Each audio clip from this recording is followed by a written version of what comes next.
Peace, everybody. How's everybody doing? We're gonna have an interesting topic today.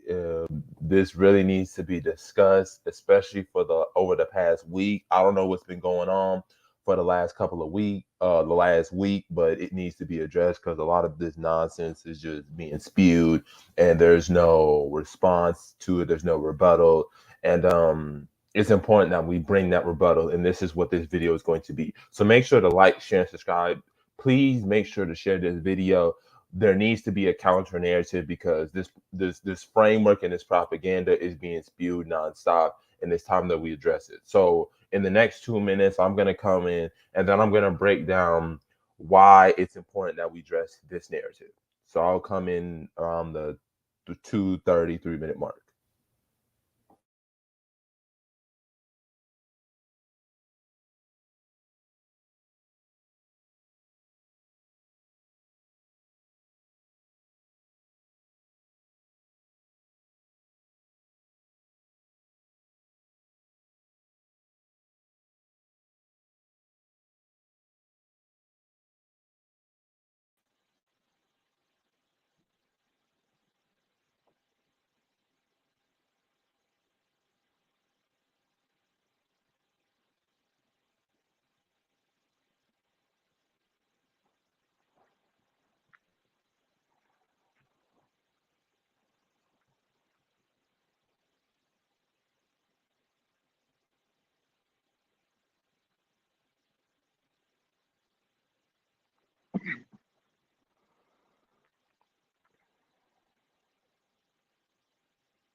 All right, we're at the 2 minute 30 second mark. So I'm about to go in. So this video was sponsored and basically inspired by the videos that have been going around. I'm not going to give their names because I'm not going to give them any more platform. But basically, if you've seen the video on Liberia, you know what I'm talking about.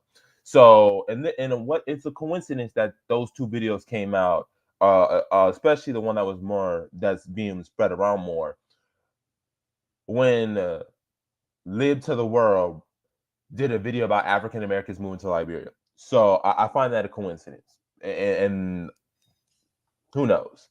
But this was inspired by because this is going to be a rebuttal to that video, and I'm gonna also do it on my social media pages. Do a rebuttal to the arguments because many of the arguments come from a form of ignorance and are disingenuous.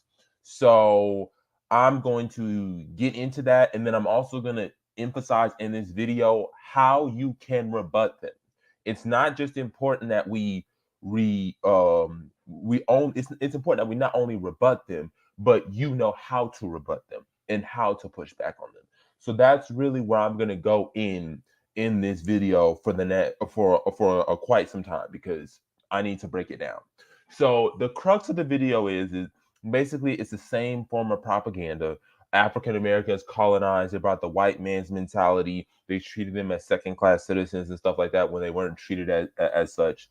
And basically talking about they brought the white man's mentality, the same old propagandistic narrative that we've heard about Liberia over and over and over again. That narrative has been basically put on autopilot, and I'm going to address some of the points in the argument. So the very first thing that I want to address is this whole idea of the native. They took the land by force. There were many treaty agreements that had been given before. We've done a video on the BAIO network where we talked about the 1821 Liberian Purchase Agreement, where basically, the indigenous people signed the treaty with the naval captain Stockton and as well as Eli Ayres. And we know this because you can go through the microfilms in the archives and the signature will match similar to the signatures of similar works that Eli Ayres and those who signed the treaty did. Okay, so those who signed the treaty, the writings would be the signature is very similar to other writings that Stockton and Eli Ayres did. So that's the first thing. Then they come into this saying that they were treated as second class citizens, and the Constitution originally excluded the native population. And then again, I have to always bring in the point that Liberia at first was the coastline. It wasn't the interior. Many of the interior kingdoms were their own kingdoms. They had their own rule of government. They had their own way of life. They had their own political system. And I like the way that point of colonizers, a country that sends settlers to a place and establishes political control over it. Okay, I literally said that in one of the videos. I said, in order to be a colonial power, you got to be backed by state power. There have been plenty of times when America had the opportunity to annex Liberia and make it a colony, and it didn't. So therefore, Liberia was never colonized. People will say over and over again, the American Colonization Society has the word colonization in the name. You saying the American Colonization Society had colonization in the name is the same thing as me saying that the Democratic People's Republic of Korea, which is North Korea, is democratic because it says Democratic People's Republic of Korea in its name. That's not the case. The ACS was a private organization. They had to rely on donations. They had to rely on people giving them money. That's one of the reasons why the ACS eventually tapered off, because the money that they were getting from philanthropists, from churches, it dried up. So they couldn't send as many people to Liberia as they would want. So right there, that shows you that it's a private organization, more equivalent today of what we would consider an NGO or non-governmental organization. So that addresses that whole narrative of Black Americans, African Americans being colonizers, right? And them taking the land, even though the historian C. Patrick Burroughs debunked that with the 1821 Purchase Agreement. And of course, like I said, when the Liberian Constitution, Declaration of Independence was written, and it's funny, they can't even make the distinction. They'll say, look at the Liberian Constitution. The document they're talking about is a Liberian Declaration of Independence. So they can't even get their documents right. They're talking about, look at the Constitution, shows how they were treated. That's not the Constitution. That's the Declaration of Independence. So you don't even know the difference between a Constitution and a Declaration of Independence. Them talking about the treaty had to deal with, their treatment in America was the Declaration of Independence, not the Constitution. So it's important to get those facts straight, because apparently making that distinction doesn't matter. And Hollip brings up a great point. What armed military force did American Liberians use to enslave the natives? That's a question. That's a good question. As a matter of fact, let's go even further. What laws were there that said that native Liberians were being enslaved? What documentation do you have to verify this? And I'm not talking about books that you've written that have been written in 2004, 2005. I'm talking about, let's go back to the archives. Let's go back to the archives of the 1850s, the 1860s, the 1830s. Let's go to those archives. I don't, these books post 1980, I really don't care about, because one member made a great point and said, if the Liberian Civil War never happened, I guarantee you nobody would be talking about Liberia the way they do today.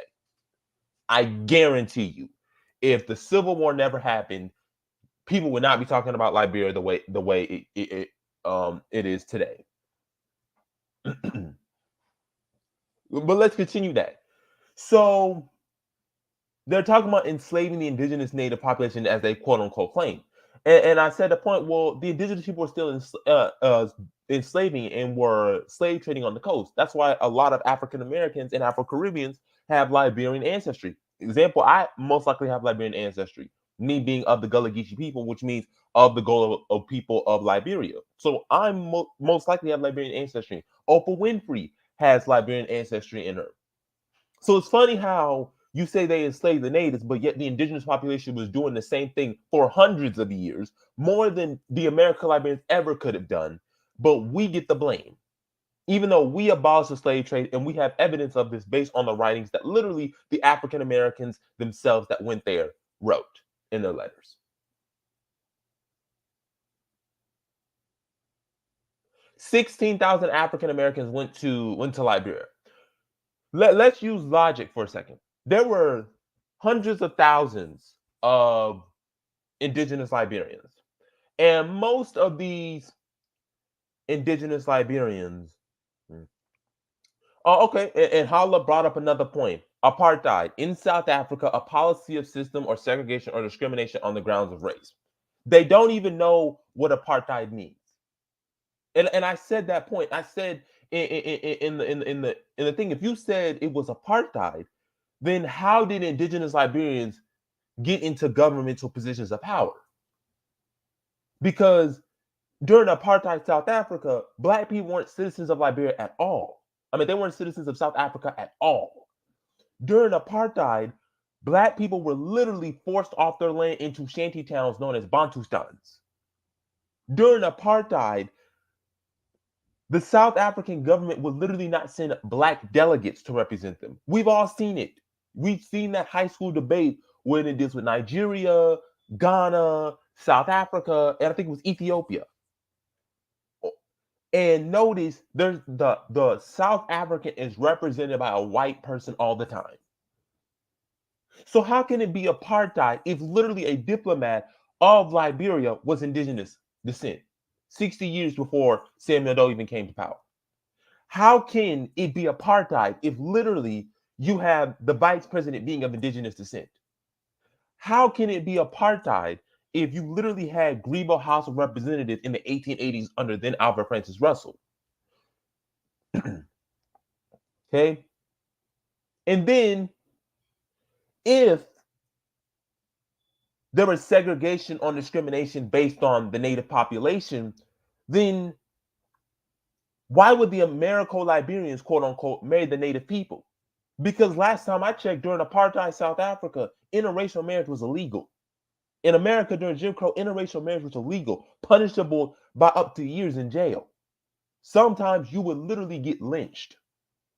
So I'm confused where this apartheid mindset is coming from, or they quote unquote enslaved or segregated the natives. It doesn't make any sense. Furthermore, they'll say that, okay, well, the indigenous people were not citizens yet. The majority of indigenous people were not citizens yet. Liberia in the beginning was not Liberia of today. The African Americans who lived on the coastline had to go in the hinterland, the interior, which today we call Nimba, we call Grand Jita, we call Lopa counties. It had to make agreements with the kingdoms, such as the kingdom of Masardu, which was dealt with the Mandingos, which some people use to see as a derogatory word. So I'm going to use the word Mandinka people. Okay. You have them, you have the Pele people, you have all these people in the interior that they have to go and make agreements with, which they did. And I did this in the Liberian presidential series, referring to Daniel Bashir Warner, referencing to James Riggs Payne. All of them made these agreements with the indigenous people, indicating consent. And it's funny because if the so-called Americo-Liberians, African Americans claimed Liberians, the people in the hinterland earlier, that would be a form of imperialism, because they don't control the interior. Their presence is not in the interior. So why would they claim people that they don't know? These African American immigrants live on the coastline. They don't know what's going on in the interior. They don't have none of that. They know they're from Africa, but they don't know the people in the interior. And furthermore, when Liberians became citizens in 1904, that was due to the scramble for Africa. And we did that in earlier videos. You will see as it's approaching 1904, Liberia spans from being on the coastline to now including vast sections of the hinterland or the interior. And that was for that reason. Europeans wanted to carve up Africa.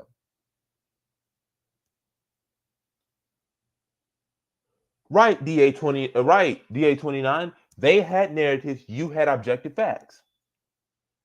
That's what they wanted to do. They wanted so hard.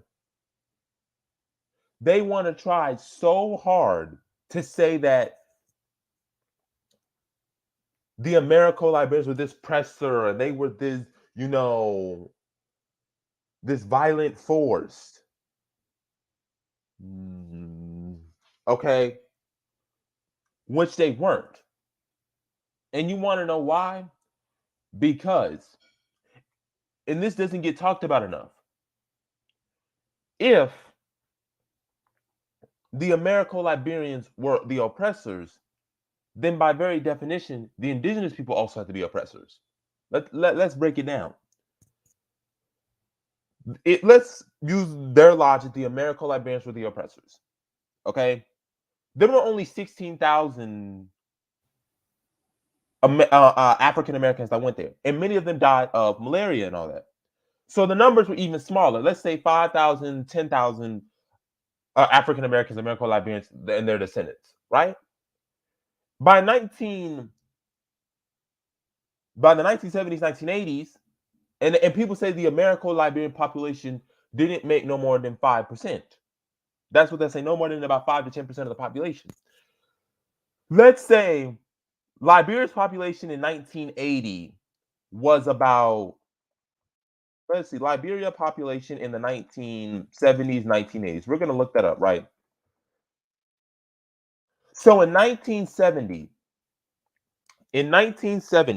Liberia's population was 1.4 million. Okay, and they said that the Americos made up a population no more than 5%. Let's do that, right? We're gonna do the math because apparently people don't know how to do math. Okay, so I'm gonna multiply that by 1,000.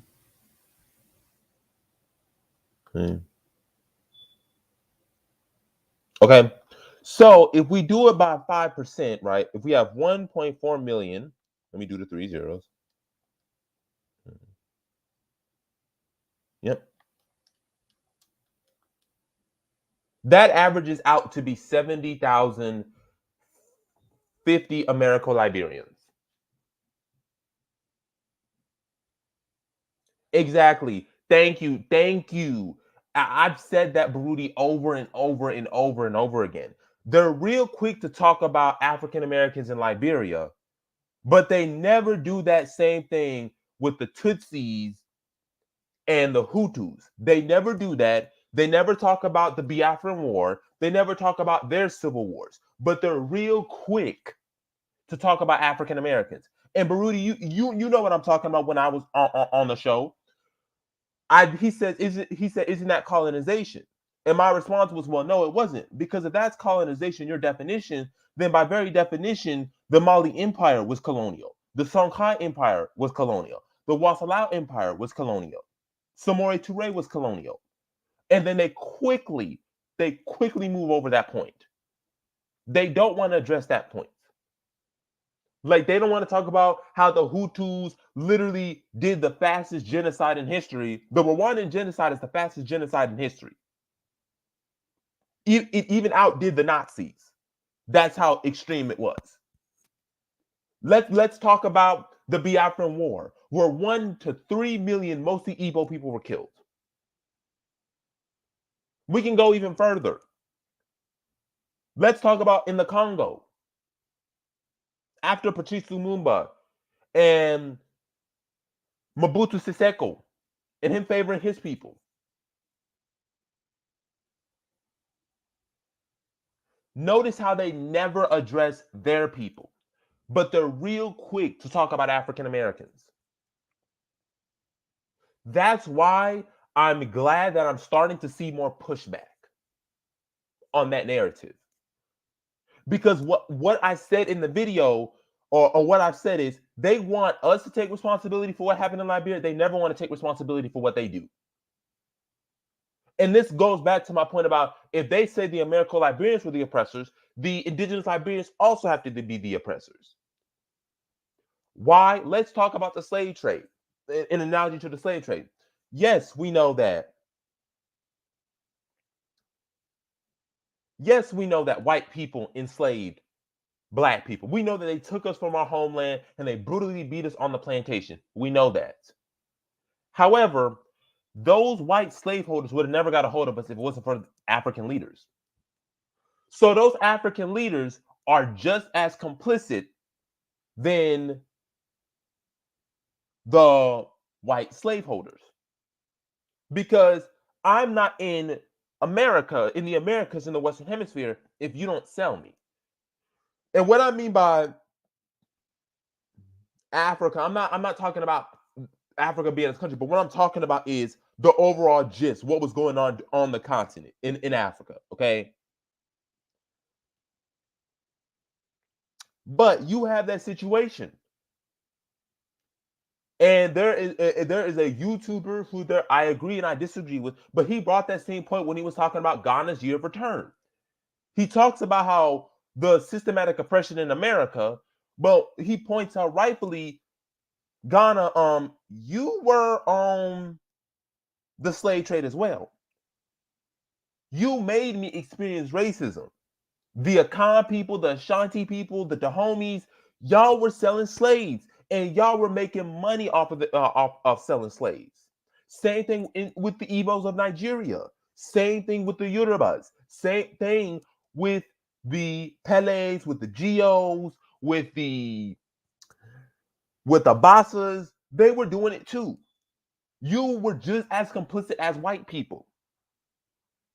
So, if you're going to say the Americo-Liberians were the oppressors, then by very definition, the indigenous people have to have been oppressive been the oppressors, because, like I said before, Liberia's population was 1.4 million in 1970.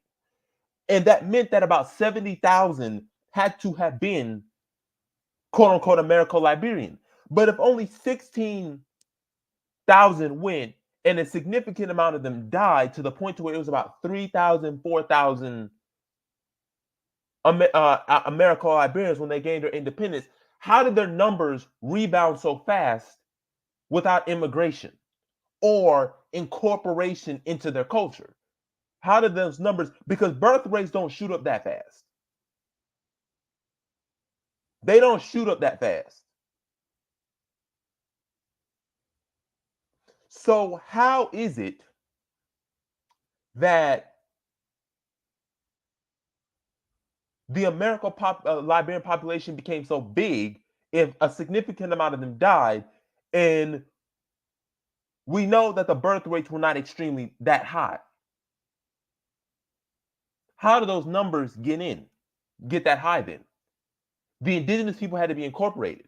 That means that the indigenous Liberians, many of them, chose to integrate with these African Americans. If you claim they are the oppressors, they had to integrate, because there's no way those Americo-Liberians with that small of a number could have kept that many Americo-Liberians in check, kept indigenous Liberians in check, if it wasn't for the consent of the indigenous people. People will talk about apartheid. This is what I mean. People are not thinking. During apartheid, South Africa, whites made up 20% of the population. They're not 8% like they were today. Back during apartheid, the white population was about 1 in 5. So you're comparing a regime that had 1 in 5 people being of European origin and saying that the Americo-Liberians were just like them, but they only made up 5% of the population. How did that 95% be quote unquote subjugated if it wasn't for the consent of the indigenous people and indigenous leaders? It's not making any sense. It doesn't make sense. How is it that Americo-Liberians, African Americans, only made up 4% of the population, made up 4,000 people when they gained their independence, but in 1970 they're shooting up to 50,000 and 70,000? How did they do that without the help of indigenous people, African captives, and Afro-Caribbeans? because there wasn't no mass immigration of African Americans into Liberia. So how exactly did they rule over this 95% of the population? Okay. Then they will say,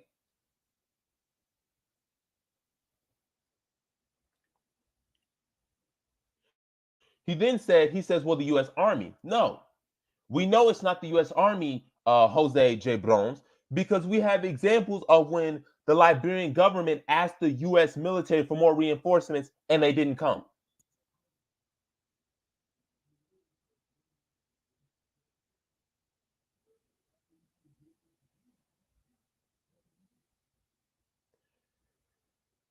The U.S. government had to step in one instance because the Grebels were about to wipe them off. Literally, were about to wipe them out.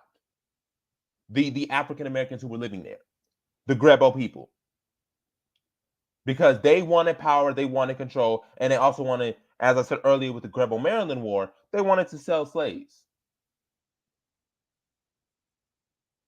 That's why I said this whole oppressive force doesn't make any sense. And then I bring up the perfect nail in the coffin, the 1930 Christie report. If they were selling slaves and if they were this oppressive force, the Christie report would affirm that. But the Christie report, which was headed by a British man, a Liberian man of Caribbean origin, and an African American, and they all came to the conclusion that there was no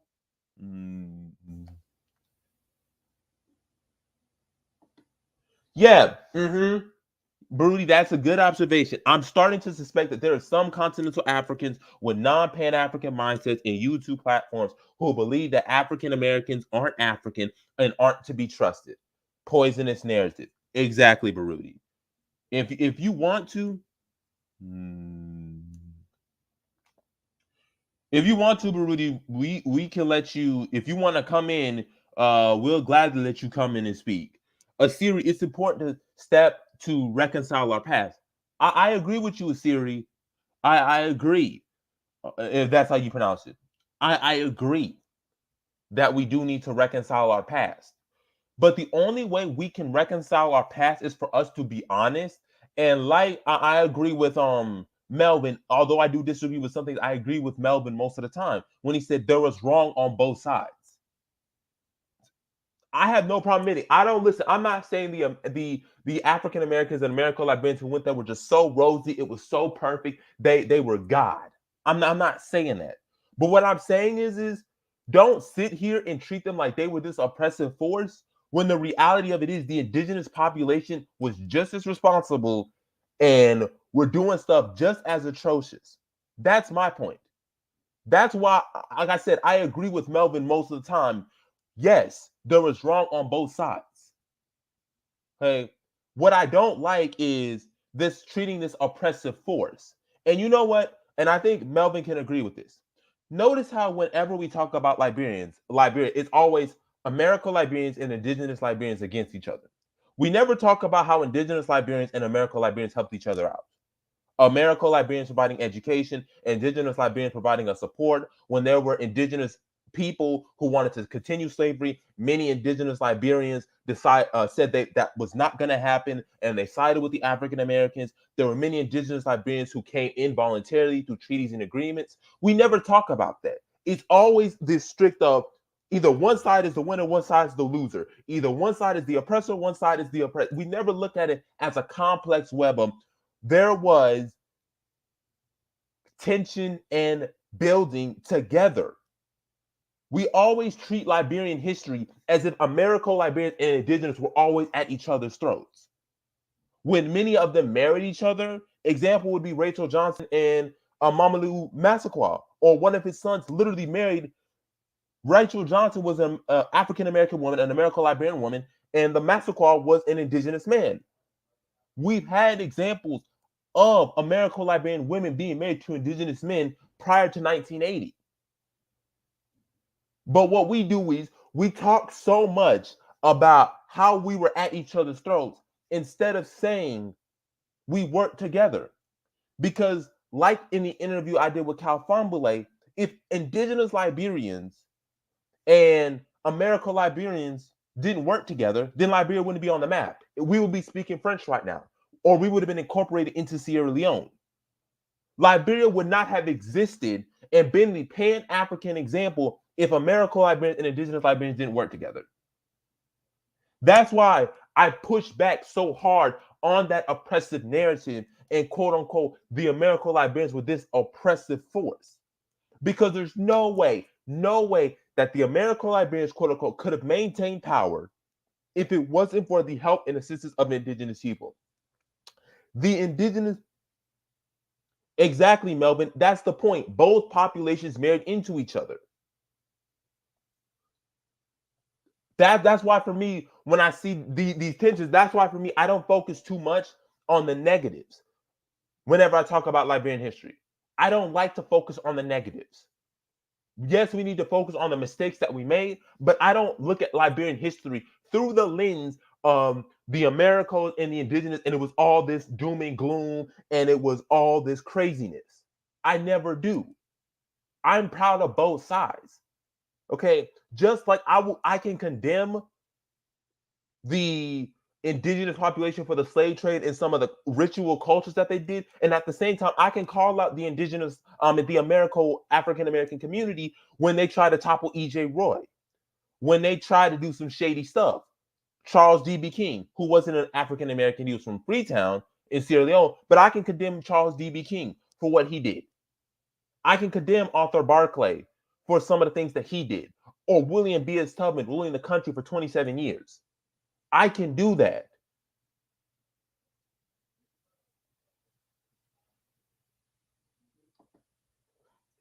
Actually, continental Africans with anti-African American views or non-Pan African mindset are default or by default allies. He's right. That is true. That is true. That is absolutely true, Baruti. And like I said, Baruti, if you want to come on, you can come on. It is one of those things that just irks me. And that's why I have such a visceral reaction. And when I hear that narrative, I push back hard on it. Because what you're not going to do is you're not going to distort Liberian history and distort everything. That's what you're not going to do. Okay? Liberian history was not rosy. Of course it is. No history is rosy. But what you're not going to do is generalize the entire population when I can do that to them. And then when I do that, you then want to deflect from it. That's what I'm saying.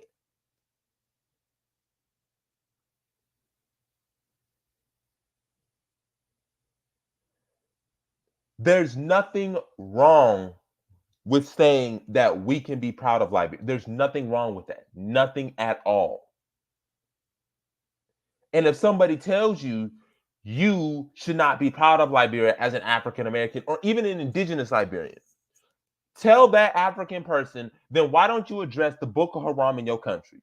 Why don't you address the Biafran War that killed 1 to 3 million people and gave the stereotype of the starving African child?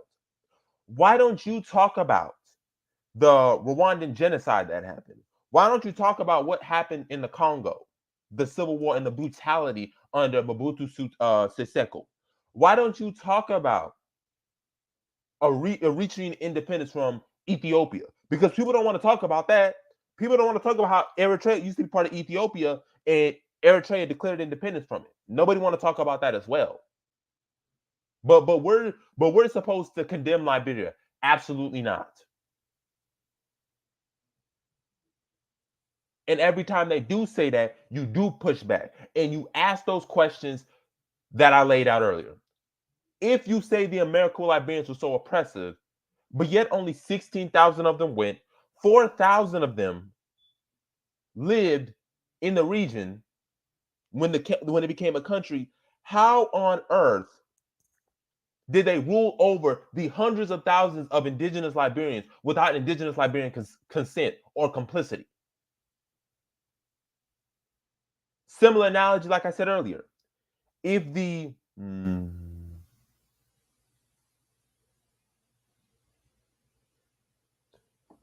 Oh no, Jose, I'm not saying that that's not talked about or not addressed. But what I'm saying is people are real quick to point out when we move to Africa, Jose, that oh, it's going to be Liberia 2.0 and it's going to be a disaster. And it's like, okay, but you have your own issues. But you never say that about your own country. That's what I'm getting to, Jose. They never say that about their own countries. But they're real quick to talk about us. Nobody in Nigeria, when the war happened between primarily houses and the Igbo people, did the Nigerian government say we need to get rid of all of our tribal identities? No more Igbo, no more Yoruba, no more Ijaw, no more Fulani, no more Hausa. We're just Nigeria. Nobody said that. Nobody. Now, Rwanda is doing the right step, and they did that by getting rid of the distinction. But nobody ever tells Nigerians that they should get rid of their tribal identities or they should not be proud of their culture. Nobody tells the Hausa people, you know, you should apologize to the Igbo people for what you did during the Biafran War. Nobody says that. Nobody says the Hausa people should apologize for the jihad that they did in the late 19th century and the early 19th century with Uthman Dan Fodio. Nobody says that. In the Sokoto Caliphate, nobody says that. That's what I'm getting. Don't hold African Americans in Liberia to a certain standard when you would not hold your own country to that same standard. Because me, I'll talk about it all. I have no distinction on that. Just like I'll talk about the mistakes in Liberia, I'll talk about what happened in Ghana.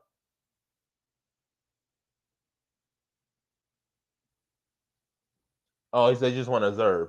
Okay. Yeah. But I'll talk about the Wassalam Empire. Just like I can talk about Samori Touré resisting the French. All right, peace, Jose. I can talk about Samori Touré and his resistance to the French, but at the same time, talk about the fact that he was an Islamist and he did invade some parts of Liberia and burn villages. Then it's okay to acknowledge that. Okay, it's okay to say yes. Liberia didn't go perfectly. There were things that could have been done better that the African Americans can do. And at the same time, we can talk about the indigenous Liberian population should have also done this. It's a two-way street.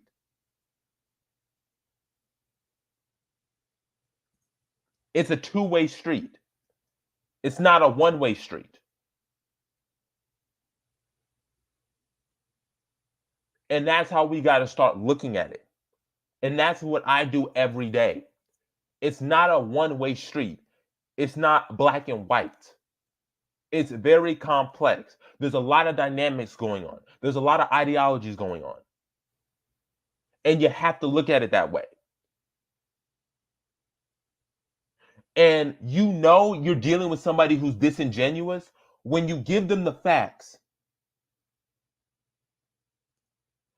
They then want to sit here and deflect.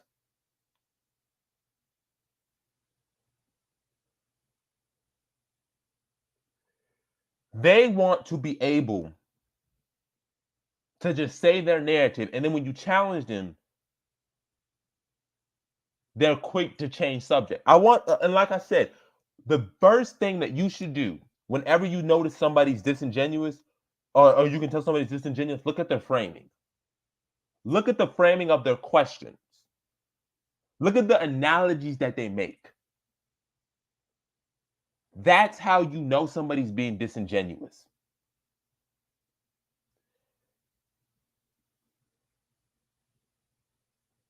Look at how they word their questions. And look at their response. That's how you know somebody's being disingenuous. Somebody who's really genuine would then like for me to say, okay, Jabari, elaborate what you mean. So explain why is it written from that perspective? If you then do the opposite and you continue to double down and you continue to be stuck in your particular narrative, then by very definition, you're being dishonest and disingenuous.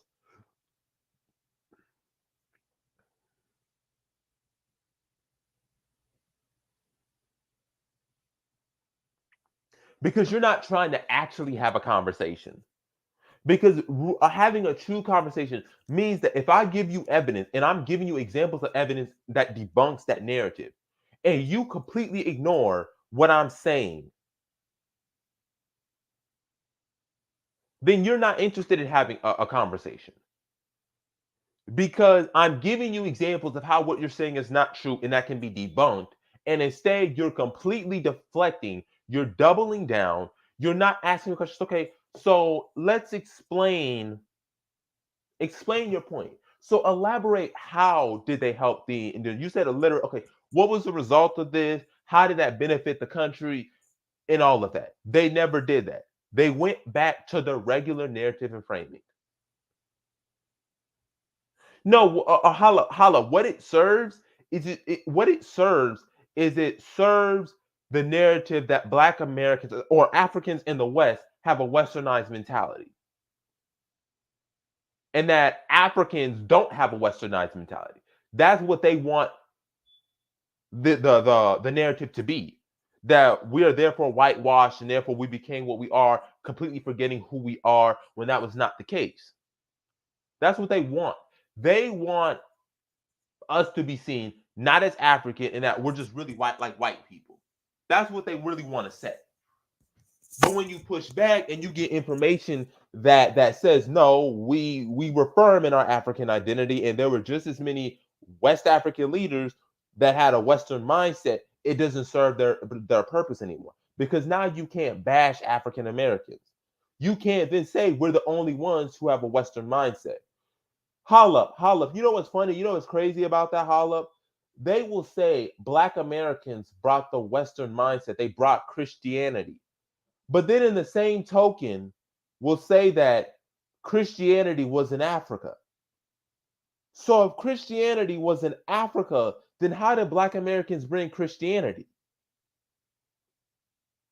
If West African leaders were able to speak English before African Americans got there, then how did African Americans bring English?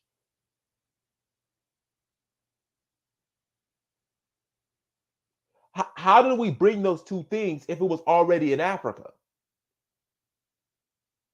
Furthermore, there were Liberian people who were worshiping Islam. Islam comes from the Arab world. It came from Mecca in the Arabian Peninsula. So if we brought that religion to them, then why were they worshiping that already? And why were many of them worshiping outsider faiths, such as Islam and Christianity? Why were they worshiping that then? Like DA said, it's bad faith arguments. It's bad faith arguments. And that's why I said is how to address disingenuous arguments. That's what it's about. This is what this whole live stream is about, addressing disingenuous arguments. Because for far too long, we've had people bring up indigenous Liberians and think if they do a few Google searches that makes them an expert. When I've been doing this for the last almost half a decade, approximately, almost over half a decade, doing this research. I'm not making up stuff. I got the archives to prove it, tons of them.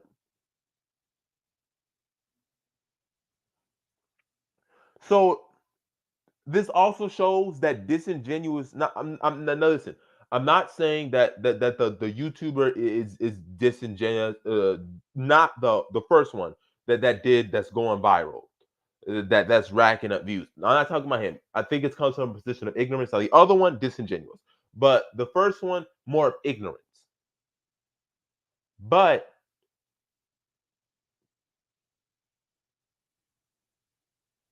you have to look at it and you have to be ready for it.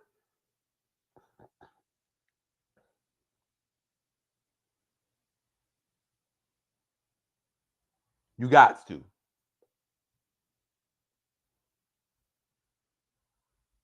Right. Thank you, Melvin. You said some. Thank you. That's what gets out of the equation. Just like I said, there were some indigenous people that were engaged in the slave trade. Not all. There were plenty of indigenous brothers who were fighting with the Americans to abolish the slave trade. There were plenty of indigenous who did treaties. Not all. And I got like some. I want that to be mentioned. Some.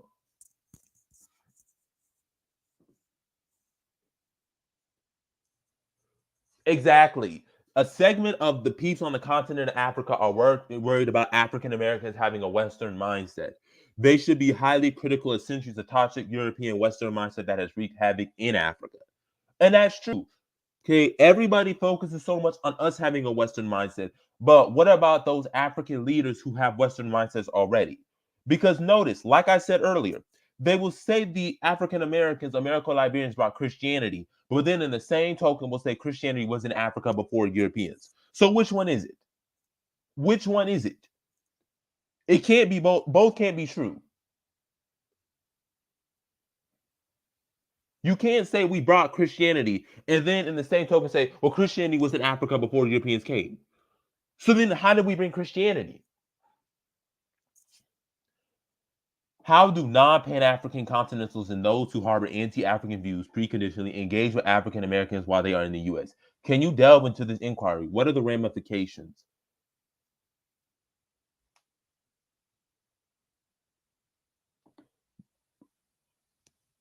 Right. The disingenuous also like to practice rights over responsibilities. That's a good point. Good point. Mhm. He says what they want to do is they want to say that America. You're right, Melvin. If it was in Africa, my point is they say that we brought Christianity to Africa. They say we, sorry, they said we brought Christianity. But then they will say in the same token that Christianity was already in Africa before Europeans or before European colonialism. Well, then that's a contradiction because if it's already in Africa, then we can't bring it to you. We can't bring Christian, you can't bring a religion that's already there. Um, he says what they do is what they want to say is they want to demonstrate how good America is. Like basically, we came to America and we became successful. We became this, some, not all, and basically want to say that oh, African Americans are not trying hard enough, and African immigrants that come here they're doing better. Once again, not looking at circumstances. Circumstances matter, and that's one of the things that doesn't get harped on. It's the same thing why I did the whole video on TikTok when it came to secure the tribe, talking about African immigrants. And one of the things I said was stop using Nigerian immigrants as the barometer. People treat, and some African immigrants do as well, act as if Nigerian immigrants are making six figures and they just killing it in America when that's not happening. The Nigerian immigrants may be the most educated, but they don't make the most money. And we know this because we can look at the income per capita. And you will see Taiwanese, Australian, they make up the top of the list, Indian, not Nigerian. But what they want to do is they want to give that narrative that African immigrants who come there, although they make up a small percentage of the population, they want to make it seem that, oh, we're not trying hard enough.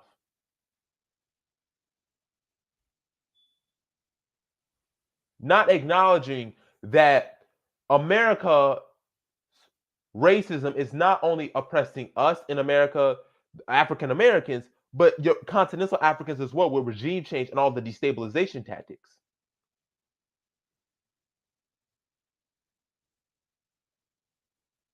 The ramifications is what it does is it makes continental Africans who live on the continent believe that, or I'm sorry, not continental Africans. It makes African Americans believe that this is what continental Africans really think. That oh well, since they're African immigrants, that means that continental Africans think that way when it's not true. Continental Africans don't think that way. Most continental Africans don't think that. Like I said, I've been in South Africa. Most of them don't think that way. They may ask you why'd you come, and they may have a preconceived notion as what they think America might be, but they don't come with, oh, African Americans are lazy and all that. So they don't come with that mindset. I haven't heard that. But when you listen to some continental Africans in the States, they'll make you believe that continental Africans really think this way about African Americans when it's not the case. You're an immigrant here.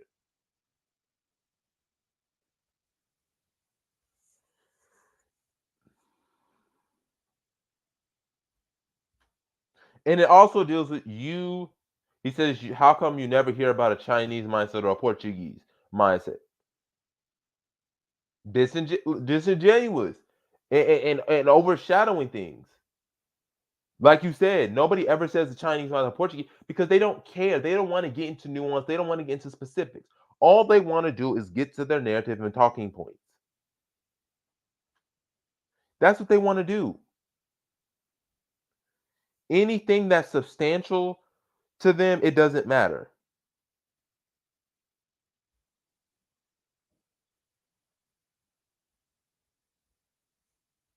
That's really what it is.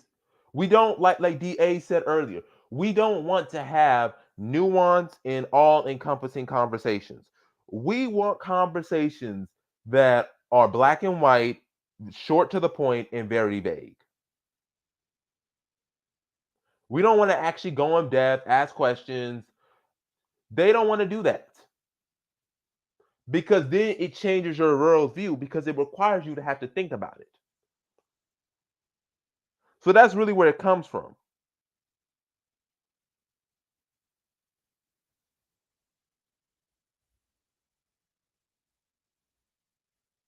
And so wrapping up to so that we can have people come in. If you want to come in and say what you want to say, then we can let you come in. My last thing to say is when you're dealing with these people, make sure you are aware of their frame of reference. Do not allow for them to box you in with that framework because they tried so hard to box me into that framework and I refused to budge, which is why they got angry.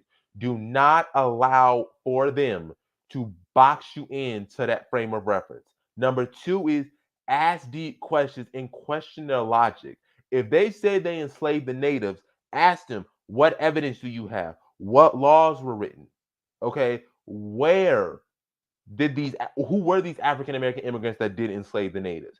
What are their writings? Don't just let them speak vaguely. Ask them to really delve down in it. Thirdly, ask them when it comes to the indigenous population, are the indigenous people a monolith? You say they may have similar languages, but some of them have different cultures. Some of them were Islamic, some of them were traditional. So are you saying that indigenous Liberians were monolithic? And then this is the crazy part. You saying that the native population, you say that the Americans thought they were superior, you're reinforcing anti-black stereotypes. Let me say why. Number one is you're saying that African Americans aren't African, which is anti-black, because it's basically saying that we're not African, no matter, despite how we look, despite the fact that we have retained some parts of our African culture. That's number one. Number two is you're portraying the indigenous Liberians as primitive, as if they didn't know no better, as if the indigenous Liberians weren't waging war, they didn't have guns, they didn't have these indigenous Liberians had kingdoms. These were complex societies. They had guns, they had access to trade, they had castles, they had ports. So for you to make them seem as if the Americans were just able to just walk on them isn't in of itself anti-black because you're basically saying that these indigenous Liberians didn't know no better.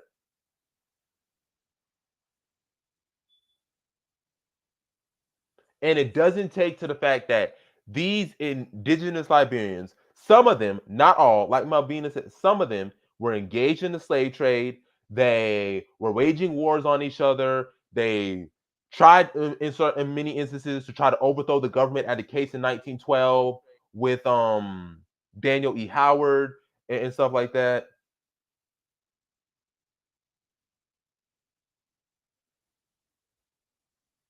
Thank you. Thank you. Thank you for saying. He said it was in Africa, but not every tribe has its own spiritual belief, but all were connected. Churches were built in every region of Liberia, spreading Christianity, traditional belief. I think you're trying to say he's trying to elaborate. So let him elaborate more. If you want to come on, Melvin, you can come on. I'll put the link in if you want to come in. Come on, Melvin, if you want to give your piece. Once we have developed Liberia becomes a major player in the continent again, we can more effectively correct the history. That is true.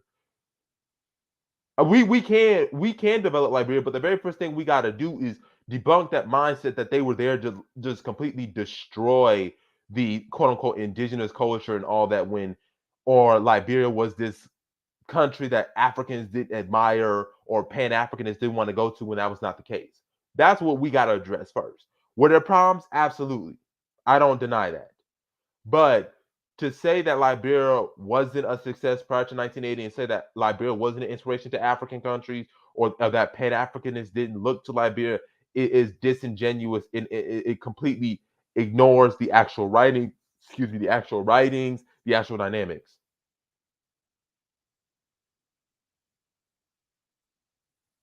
That is true. We're then seen as demonic, so people try to exclude or disconnect themselves from their traditional belief and accept Christianity. You are right about that, Melvin.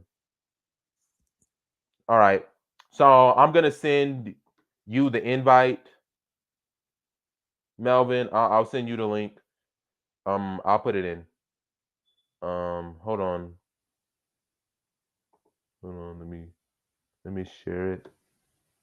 Yeah, invite. Yeah. All right.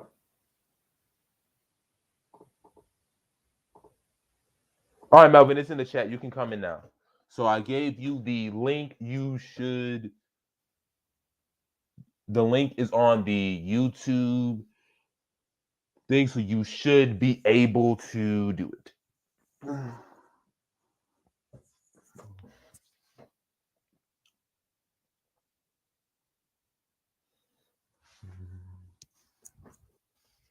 Holla, if you want anything to say before Melvin comes in, I'll let Holla speak. So Holla, you got the floor now. I've been speaking for I made my point, so I'll let you make your point. No, I didn't really have anything more to say. I just wanted to I'm glad we had this. Oh, that's what I want to ask you. Is it possible for you to screen share that portion of that conversation that you had on the other show?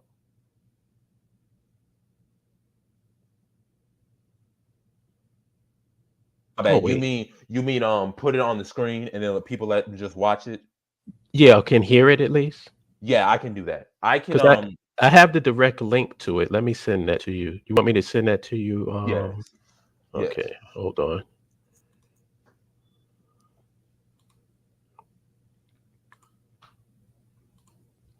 Where do you want me to send it? On the private thing on Yeah. StreamYard or on Signal? Yeah, you can send Okay. it on the private. You can send it on the private. Yeah, because I want people to hear this. They'll get a even better context of why we're doing this. Yeah. So what I'm about to do is I'm about to play it. Um okay, so it starts right here. So okay, here's where it is. Um I'm gonna just let's see. Holla, can you hear it? Yes, I can. You might have to turn it up a little, but I can hear it. every day on the internet. Okay. Every single day.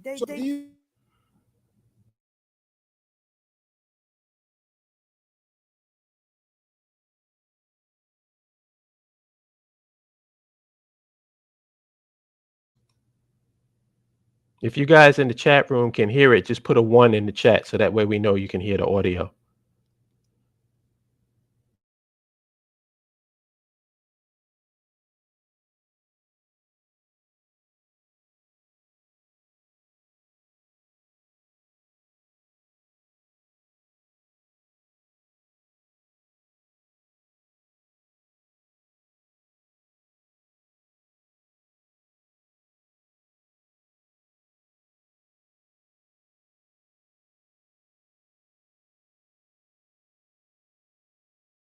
Some people say they can't hear it. So what I'm about to do is I'm about to just not say anything and I'm just gonna let it go. Liberia, because I'm asking, Liberia was colonized by black men in white men in Liberia's calling the house. Jabari, welcome to the show. Where you calling from? Okay. I'm calling from. What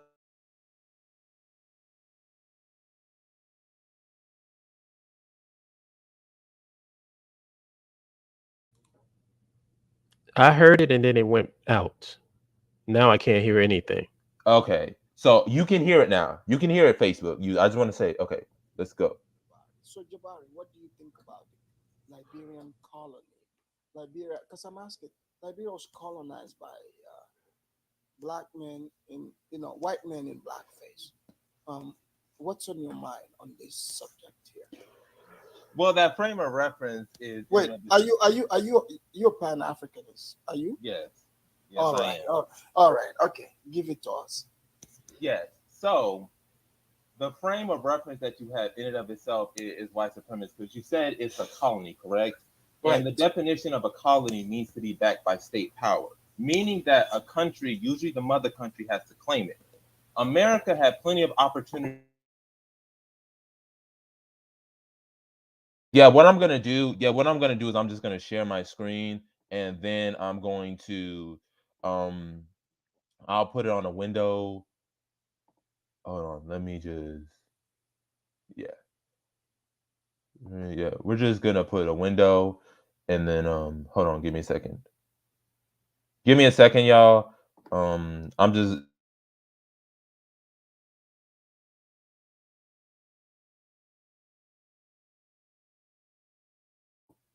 share screen so that y'all can hear this. Um,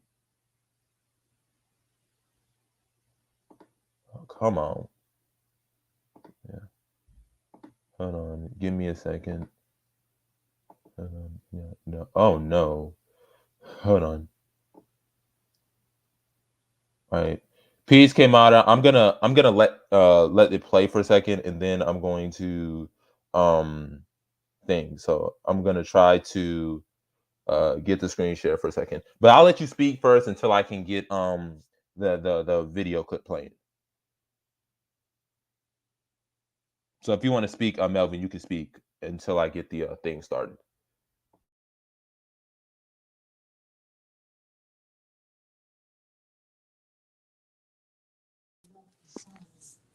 Um, this is my first time doing this, so I'm a little nervous. But I would love to say, greetings to my brothers and sisters in the Americas. Um, we see you as as a family. We don't see you as someone different or as enemy. Uh, the culture is there between both communities. Even if you go to Liberia, you will see some African American cultures there, and even the language is very similar. If you listen to Kolokwa very well, you will hear some African American slang, but we pronounce differently. So I think it's time for us to get together. Uh, we shouldn't be fighting here and there. Who did it? Who did that? Um, the history is the history, but we have to focus on the future. We have to put hands together and build a stronger nation in Africa. So, but we must admit that uh, wrongs were done both sides. But our returning brothers, uh, they felt somehow superior based on coming from America and seeing and the picture that they saw on television about Africa. So most of them have like negative feelings or negative images about Africa and the brothers. Several wars were fought, but I don't like to focus too much on the past. I love to move forward. So I think it's time we hold hands together. We embrace each other.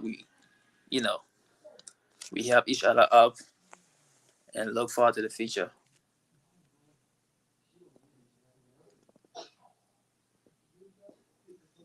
I'm still trying to get it working. Hollip, do you have anything you want to say?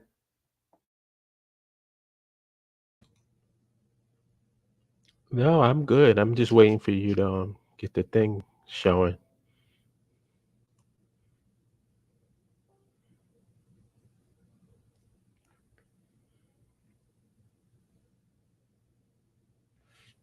But yeah, like I just maybe should give some perspective on why we did this live stream to begin with. Is that we were just we had all like listened to his interaction with the host, and he wasn't really allowed to express a full thought or to give facts and evidence without being cut off and then defaulting back to the false narrative. So we said let's just dedicate an entire live stream to addressing all of the talking points that was made on that show. So that was the reason for us doing this today. Mm-hmm. All right. So yeah. So all right. Oh my god. Oh my god. Okay, now. I'm sorry. I'm trying so hard to make sure But it's I was hearing it at first. Like when you were letting okay. it go, everybody was hearing it. I don't know what happened after that. Okay. Okay, now I'm going to let it play. So now that I got it, now I'm going to let it play. Can y'all hear it now? Yes. The United States was invited Okay. to the Berlin Conference. Liberia was colonized by black men in, white men in blackface. What's on your mind on this subject here? Well, that frame of reference is. Wait, are you a Pan-Africanist? Are you? Yes. Yes, All I right. am. All right. Okay. Give it to us. Yes. So the frame of reference that you have in and of itself is white supremacy, because you said it's a colony, correct? Right. And the definition of a colony needs to be backed by state power, meaning that a country, usually the mother country, has to claim it. America had plenty of opportunities to claim Liberia. As a matter of fact, during the scramble for Africa during the Berlin Conference in 1884, the United States was invited to the Berlin Conference and still didn't claim Liberia as a colony. So right there, Liberia was not colonized in and of itself. So that's completely debunked right there. Okay. So when these people came, right, Liberia, the place you call Liberia. So if you move into a land as a group and you have control over the people there, you change their language, you become their ruler, right, against their will. Isn't that colonized? Isn't that what colonialism is? No, that's not colonialism, because if that was colonialism, then by very definition, the Songhai Empire was colonial, the Mali Empire was colonial, the Zulu Empire was colonial. So therefore, there's no difference. Because I mean, you're gonna really say that Black Americans are coming there against the will, when literally we have examples of indigenous groups in Liberia, such as the Congo Confederation. I'm still speaking. You have the Songhai Empire, the Wasala Empire in Guinea. Wait. I'm talking. Wait, no, hold on. I'm the host. You gotta let me speak. I'll let you talk. So, what you are saying, that would mean the blacks that came to Liberia were the same people, as the natives. The natives see them as one and the same. They didn't see them as people encroaching on their land, right? Many of them didn't. As a matter of fact, many of the indigenous Liberians accommodated with them. Wait a minute. So, do you know that even in Africa, like amongst, quote unquote countries, there are countries that have even fought, they look similar, they speak similar languages, they fought over land. People do not, just because people look alike, that doesn't mean they want to give up their land to you. You think the natives were happy to be ruled by people different from them? Go ahead, Jabbar. First of all, we're treating the natives as if they are a monolithic group. They weren't a monolithic group. Even within themselves, they had their own indigenous nation. So that's the point. So even invariably, the blacks came to destroy their nation.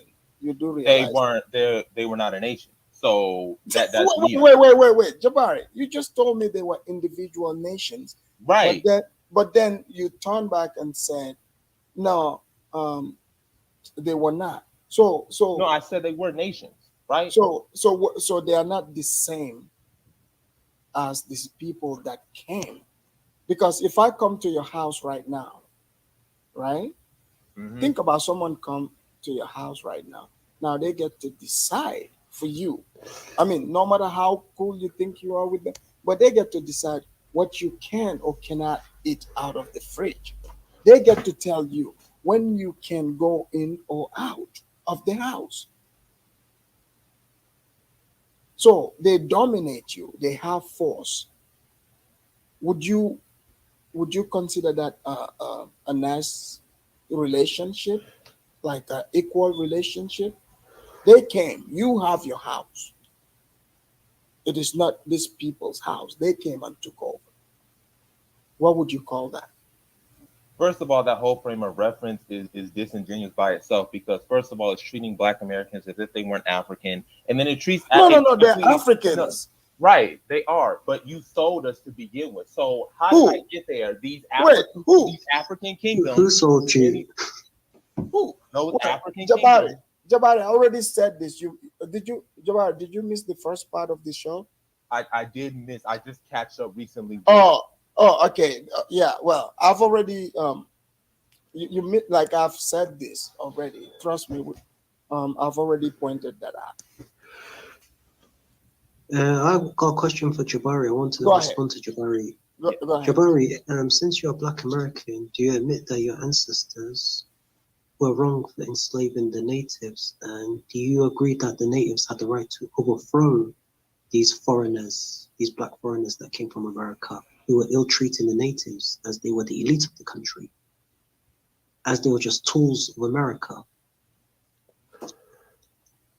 No, because the reality of it is there was no slavery, and we have evidence of this. We have the 1930 Christie report that was given with the UN when the UN tried to look into Liberia. You can look up the 1930 Christie report dealing with Fernando Poe, and one of the conclusions that they came up with was the Anti-Slavery Convention said that there was no slavery in Liberia, and that the main reason why it dealt with that was because you had many indigenous towns, as well as the leadership under then Charles D.B. King, having forced labor crises within the Fernando Poe situation that was in Equatorial Guinea. So this whole idea that Liberia has slavery is disingenuous.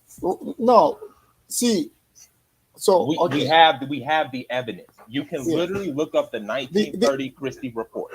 Well, you can literally look up the slave trade in Liberia, and it will show the abolition of the slave trade. You have evidence of this of Joseph Jenkins Roberts to the American Colonization Society. Hold on. So still, they did colonize Liberia because the natives were not the ones running the show.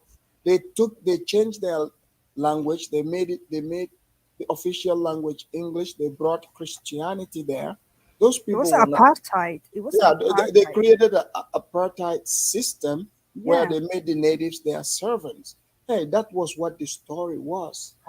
First of all, hold on. Let's take a step back for a second. If it was apartheid that you claim to be, during apartheid, last time I checked, there was no Black leadership in apartheid South Africa. Now, Jabari, I see where you're coming from. No, the reason why I brought this up was because if the indigenous Liberians were excluded, then how come you had an indigenous vice president in the 1920s before Samuel Doe? You had an indigenous ambassador to Europe. Henry II Wesley. You can look up the name Henry II Wesley. Are you looking at these pictures behind me here? Those are the presidents. Henry II Wesley was the vice president. Okay, but what I'm saying in leadership position. Period. So second class, huh? They weren't second class. Again, they weren't second class. They weren't even allowed to vote till 1940s. They weren't even allowed to vote. So, Jabari, can you explain to everybody how come they ruled the country for 133 years then, the America Liberia? Okay, so let's break it down, the evolution of Liberia and how Liberia emerged. You're talking about those particular indigenous groups that didn't vote till like the 1950s, or they ruled the area for a long period of time. When Liberia was first established, it was only the coastline. That's why if you look on a map of Liberia today, you will see on the coastline, there are a lot of Western names. Maryland, you have Greenville, you have Buchanan. As you go into the interior, no, because this is going to explain it. Because Jabari, you do realize, like, when you hear about colonization in Africa, right? All these countries, even smallest like Gambia, you do realize it's not like they came and went into the territory. It's only on the coastline. That's where mostly the Europeans stop at. So the colonizers that came to Liberia, the same thing. It's no shocker that they stayed on the coastline. That's But what where I don't even understand. that's where they all stayed. Even the white version of them, they stayed on the coastline. They But never what I went don't into the understand is interior. They never controlled the interiors. Read about, when you hear colonization, then, most countries like Ghana, even Gambia, as small as it is, one point they didn't colonize all of it. They just had small pockets by the coastline, just like they did in Liberia. But they had more colonizers in Liberia than they did in Gambia. Can you believe that?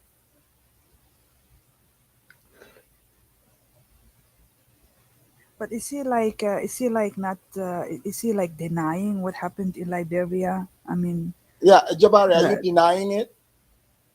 No, I'm not saying there was no. I'm not saying there was no possible conflict or tension, but the Oh, reality of okay. it is the way that is explained and the way it's framed is So completely Jabari, disingenuous. It's completely disingenuous. Period. Jabari, you okay, Jabari. I'm not saying you probably missed the first part. I explained how, yeah, the black people, they definitely came from Africa, their ancestors. I talked about that.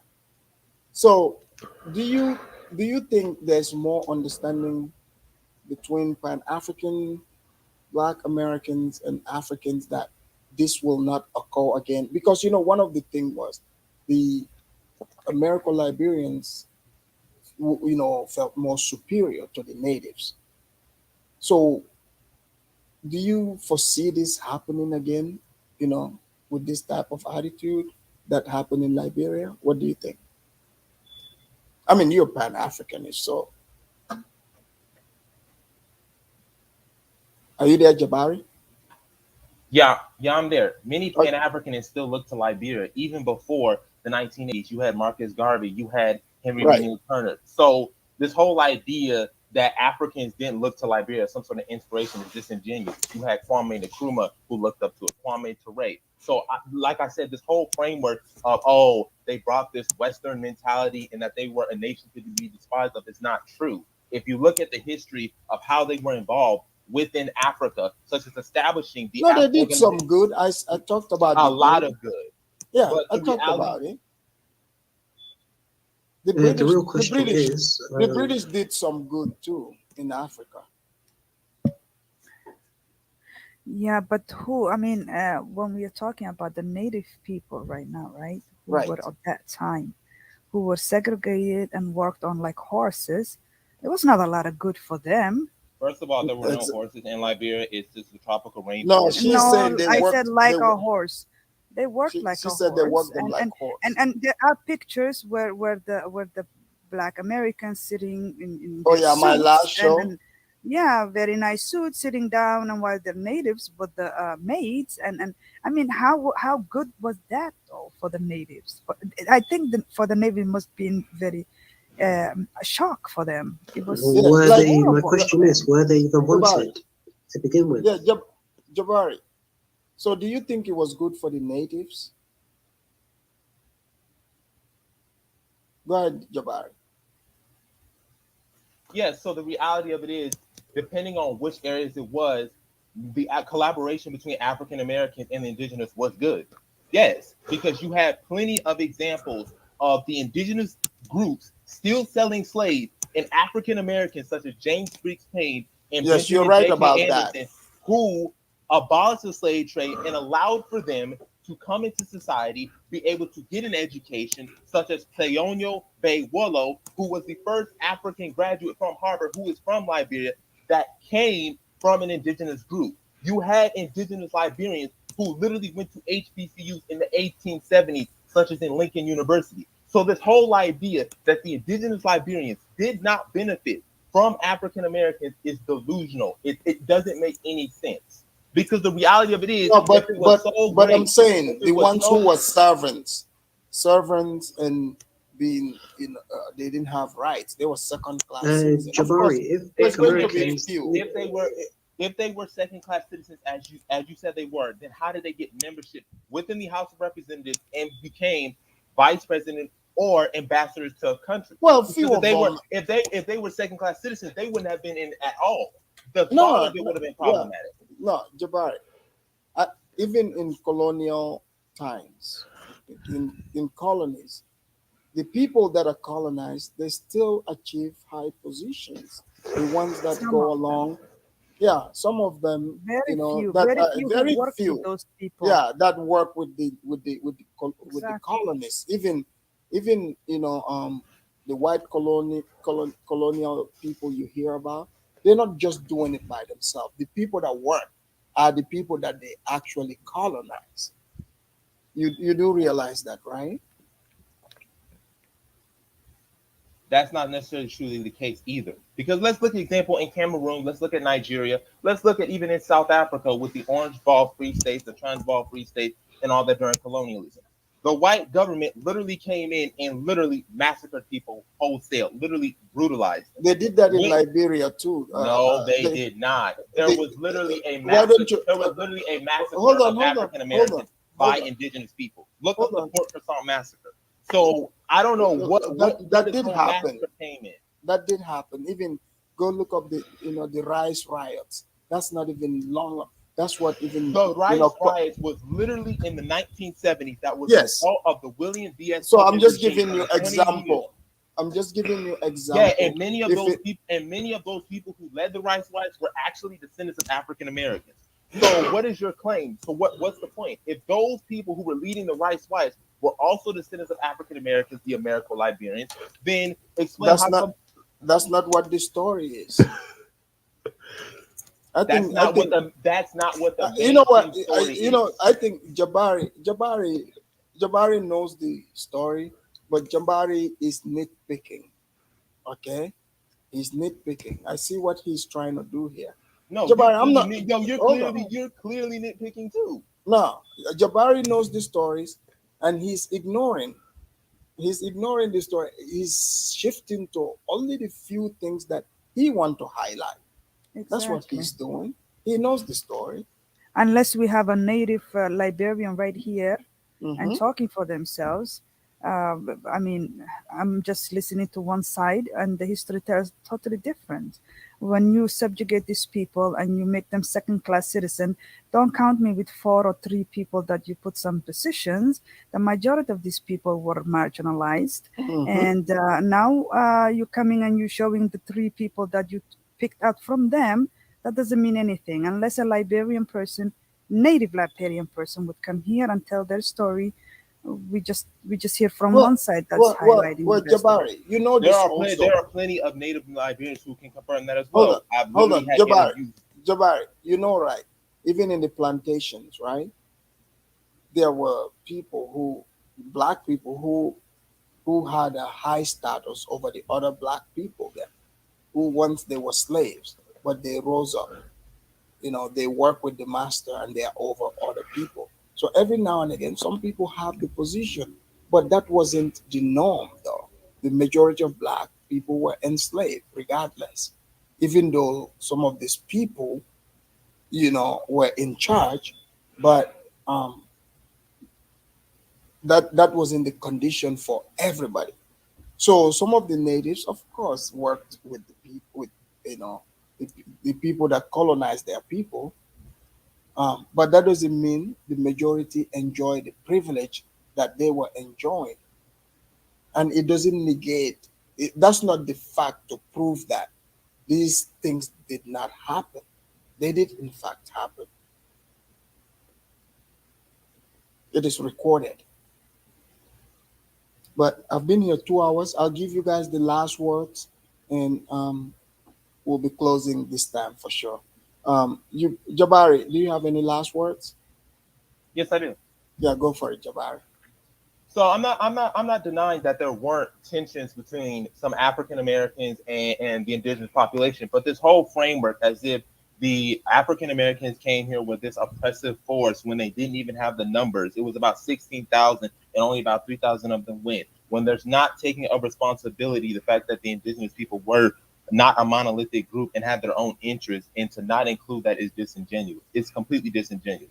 And to compare it to European colonialism, when it made it their whole goal to exterminate Black people, anticipated the eugenics movement, is not a proper comparison, nor to apartheid South Africa, when apartheid South Africa was one of the most brutal regimes in the history of humanity, responsible for the atrocities not only in South Africa but in Southwest Africa. I think it's completely disingenuous and it needs to be corrected, in my personal opinion.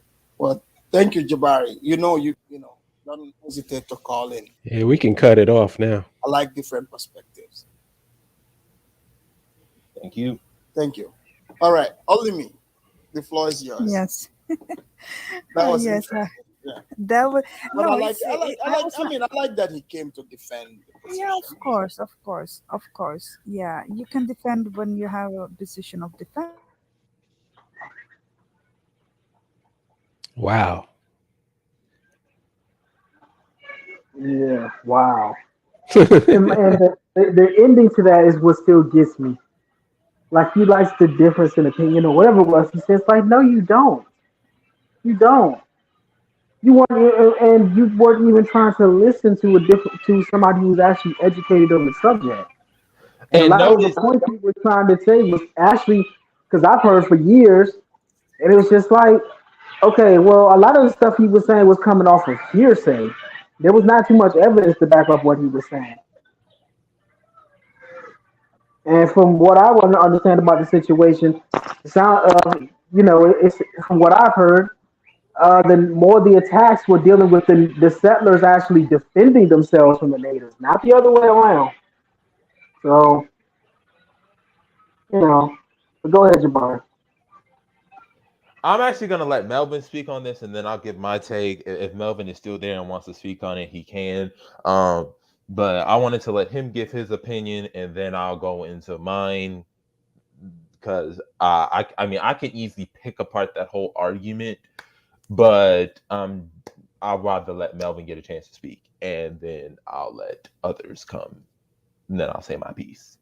If Melvin wants to speak, if Melvin doesn't want to speak, then he can I'll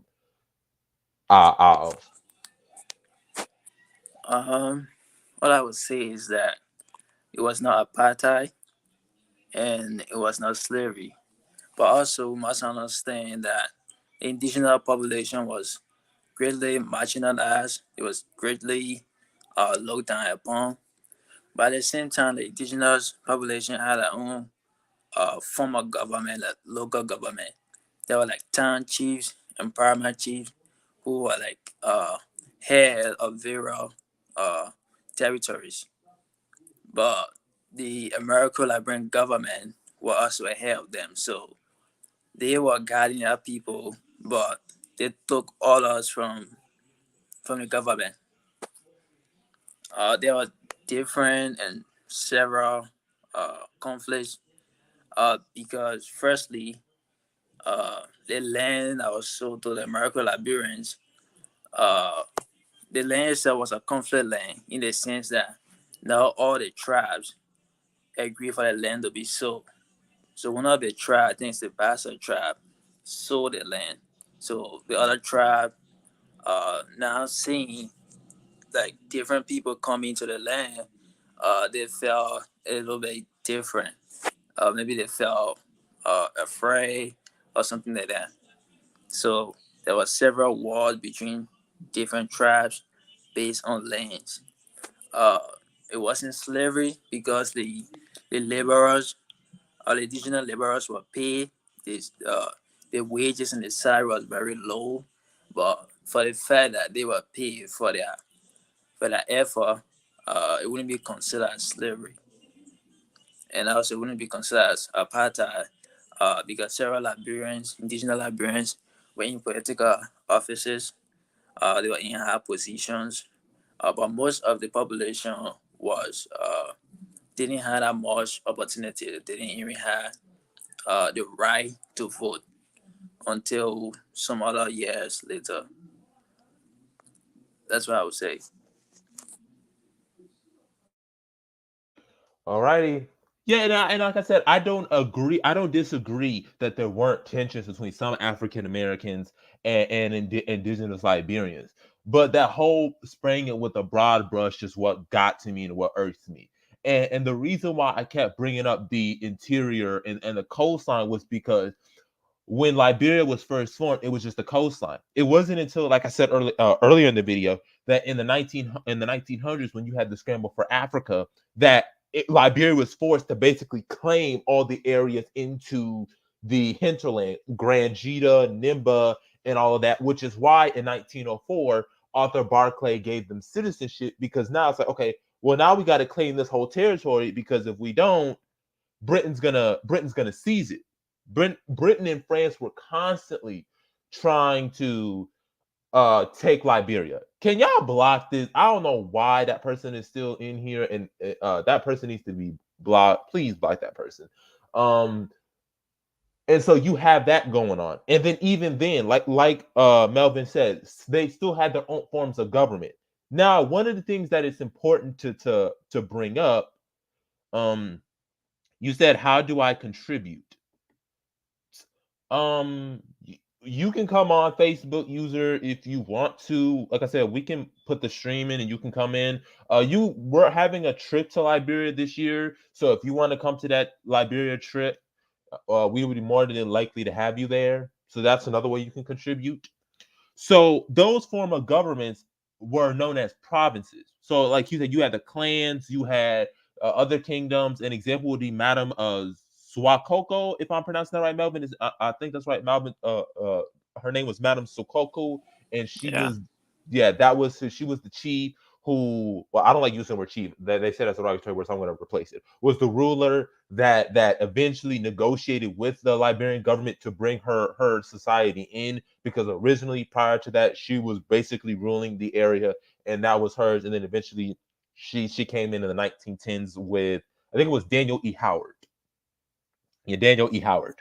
So yeah, and so those areas in the interior were known as provinces. And so it wasn't until the 1940s, when investment was coming in, and actually there was a need to realize, okay, we have this territory and we need to be able to get infrastructure in and be able to actually make them parts of society, because they're part of the society. Now they're provinces, but they actually need to be part of society. And also, one of the things that he forgets about is during the 1950s and especially 1940s is when you probably know about this, Melvin, the mass immigration of indigenous people into Monrovia. Because prior to the 1940s and 50s, Monrovia was not this boom bustling city. Monrovia was very small. It wasn't like 1 million people like it is today.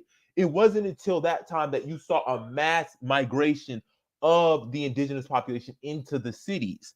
And then when this stuff was happening and they compared what was going on, let's say Nimble or Rivergy, where the roads are not connected and there's economic growth without development, that there becomes this problem. Now, a lot of that occurred under William V.S. Tubman, and when William Tolbert came into office, he had to undo all of that, which is why he tried to say, hey, yo, we need to change this, we need to do this, we need to break away from America, we need to do the Soviet Union, because basically he realized that this economic growth without development is going to be a ticking time bomb.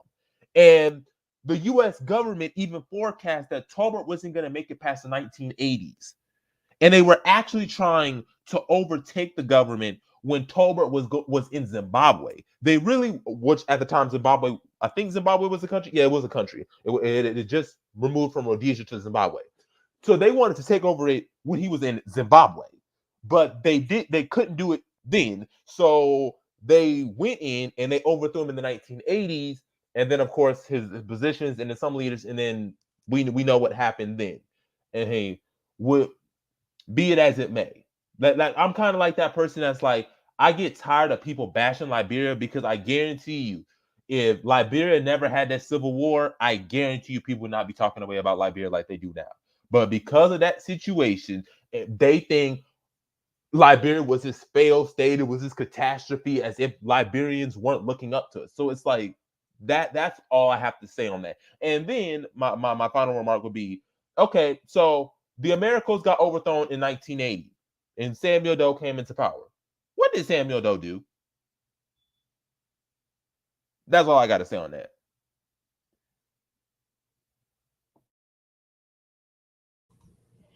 Yeah, I think that puts the exclamation point on things. I mean, I don't have anything further to say. I think we've pretty much smashed this talking point into a million pieces. Yeah, be aware of disingenuous, and that's why I do these videos, to challenge those people who are disingenuous, because we're gonna deal with these disingenuous people, and we have to deal with them. We have to check them, and we have to most of all know what their intentions are. They have no intentions of actually trying to build Liberia. They have no intentions trying to correct it. They have no intentions whatsoever. What they want to do is they want to be able to essentially want to be able to use this argument as a justification of why we shouldn't go back home. Period. They're not trying to build Liberia. They don't care about it. They just use it as a grudge.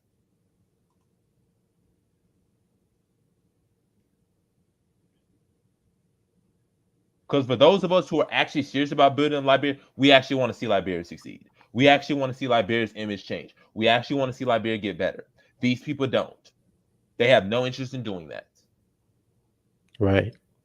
And I think that answers the question that I asked about what does that talking point serve? Like, whose interest does that talking point serve?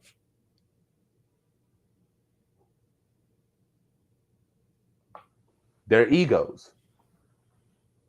It seems like people are more committed to division and destruction and keeping the status quo the way that it currently is than growth and development.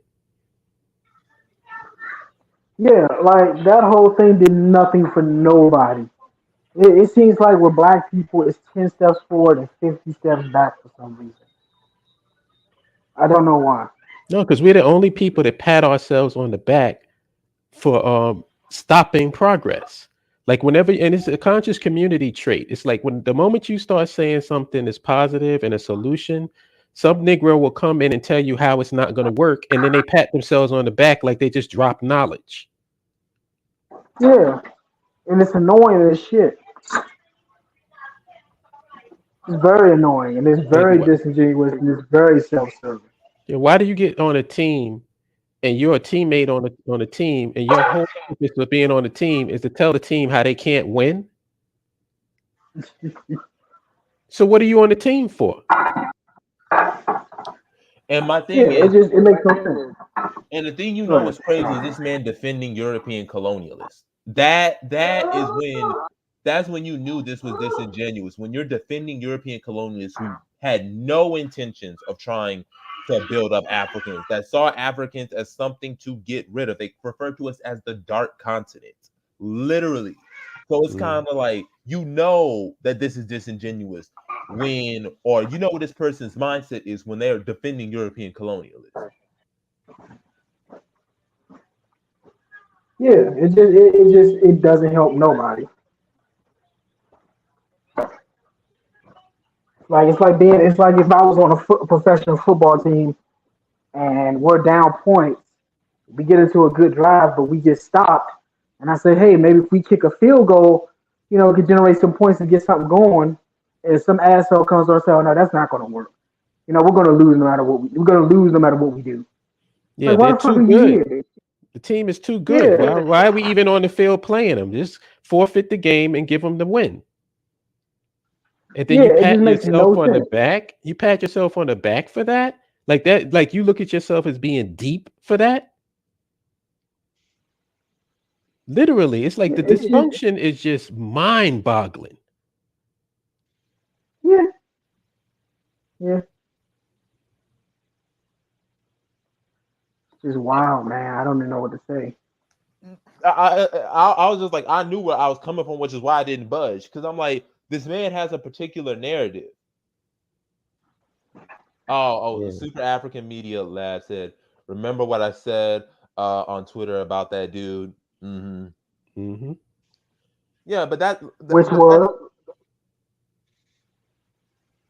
no, what was said about him? I'm just curious. Same thing we said. Oh, Just he's disingenuous. disingenuous. Yeah. But yeah, he's not the only one, man. You know, some of these dudes, some of these people on the continent, they really are, how do you say, fucking crackers in blackface. I hate to say it, but it's true. Are It's they true. on the continent, or are they immigrants here in No, America? some of them on the continent. Some of them, yeah, I've caught a few in I'm Europe, gonna tell in you. Canada. I can't speak. You know, this is anecdotal evidence. I've yet to meet somebody from the continent talking that BS. Me Mhm. personally.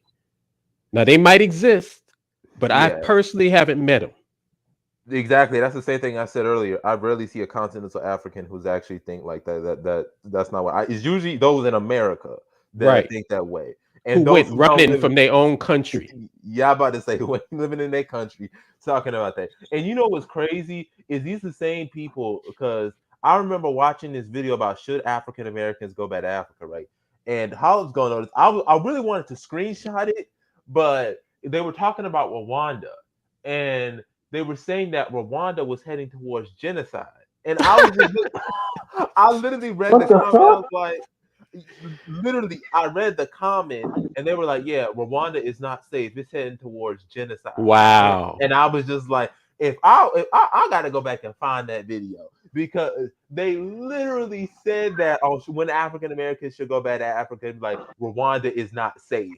And I was just like, I should have screenshot that and Wow. gave that to Holland and let Holland see that. Yo, all I can say is if Rwanda is unsafe, then we was at mad risk when we was walking through the streets at 4 o'clock in the morning with no security.